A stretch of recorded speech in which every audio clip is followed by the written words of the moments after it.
মিথ্যা কথা বলে কাউকে অনেক উঁচুতে তোলা যায় না, মিথ্যা কথা বলে তাকে নিচে নামানো যায়।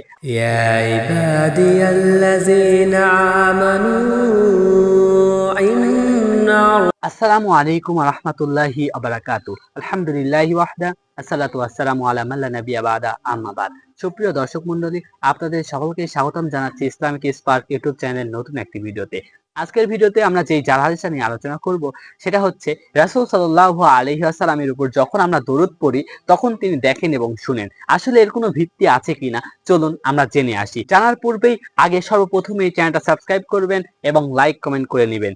চলুন ভিডিও শুরু করা যাক। দেখেন রাসূল সাল্লাল্লাহু আলাইহি ওয়াসাল্লামকে উদ্দেশ্য করে যে হাদিসটা আমাদের সমাজে কিছু সুন্নি আলেম বর্তমান সময়ে কিছু কিছু পীর বুজুর্গ যারা রয়েছে বা যে যেসব বলে খাসি পীর, এসব পীরের মাজারে গিয়ে মাজারের কিছু আলেমরা এসব কথা বলছে। রাসূল সাল্লাল্লাহু আলাইহি ওয়াসাল্লামের উপর যখন দরুদ পাঠ করা হয় তখন তিনি নিজের চক্ষু দিয়ে সেটা দেখেন এবং শুনেন। আর যে হাদিসটা রাসূল সাল্লাল্লাহু আলাইহি ওয়াসাল্লামকে উদ্দেশ্য করে বলা হয় যে যদি কেউ রাসূল সাল্লাল্লাহু আলাইহি ওয়াসাল্লামের উপর দরুদ পাঠ করে সে ব্যক্তি যত দূরেই কেন না থাকুক কারো মাধ্যম ছাড়াই রাসূল সাল্লাল্লাহু আলাইহি ওয়াসাল্লাম শুনেন এবং দেখেন। আসলে দেখেন রাসূল সাল্লাল্লাহু আলাইহি ওয়াসাল্লামকে উদ্দেশ্য করে এই যে এই কথা যেটা বলা হলো, যে আলেমগুলো বলে থাকে, আসলে এর কোনো ভিত্তি নেই, কোনো সহিহ জয়ীফ জাল হাদিস, কোনো হাদিসের কোনো ভিত্তি নেই। তাহলে আমরা কিভাবেই বা বলি? দেখেন আব্দুল্লাহ ইবনে মাসউদ রাদিয়াল্লাহু তাআলা আনহু বলছেন রাসূল সাল্লাল্লাহু আলাইহি ওয়াসাল্লাম বলেছেন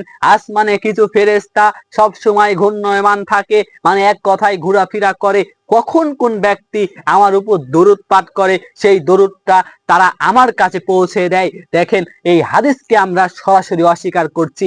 এই হাদিসটার মান সহিহ, তারকিমিতে এই হাদিস রয়েছে, এই হাদিসটার মান সহিহ, কিন্তু আমরা কি বলছি? সরাসরি হাদিসকে অস্বীকার করছি। দেখেন কোন ব্যক্তি যদি হাদিসকে অস্বীকার করে সে নিঃসন্দেহে মুসলিম থেকে খারিজ হয়ে যায়, সে মুসলিম থাকে না। তাহলে আমাদের প্রত্যেককেই কি কথা আমরা বলছি? রাসূল সাল্লাল্লাহু আলাইহি ওয়াসাল্লামকে মর্যাদা দিতে গিয়ে আমরা রাসূল সাল্লাল্লাহু আলাইহি ওয়াসাল্লামের দল থেকে বের হয়ে চলে যাচ্ছি। দেখেন এমন মর্যাদা, মিথ্যা মর্যাদা দিয়ে মিথ্যা কথা বলে কাউকে অনেক উঁচুতে তোলা যায় না, মিথ্যা কথা বলে তাকে নিচে নামানো যায়। আমরা রাসূল সাল্লাল্লাহু আলাইহি ওয়াসাল্লামকে উঁচু করার জন্য কিন্তু এসব মিথ্যা কাহিনী আমাদের কিছু আলেম সমাজ বলে যাচ্ছে, কারণ তাদের একটাই কথা রাসূল সাল্লাল্লাহু আলাইহি ওয়াসাল্লামকে অনেক উঁচু স্থানে নিয়ে যাওয়া। দেখেন এসব বিষয় নিয়ে আমাদের যারা সালাফি মানহাজের আলেমরা রয়েছে, ডক্টর মুজাফফর বিন মহসিন বলেন, ডক্টর মিজানুর রহমান আজহারি বলেন বা শাইখ আহমদুল্লাহ বলেন, এসব যত আলেমরা রয়েছে যারা ইসলাম সম্পর্কে বুঝেন,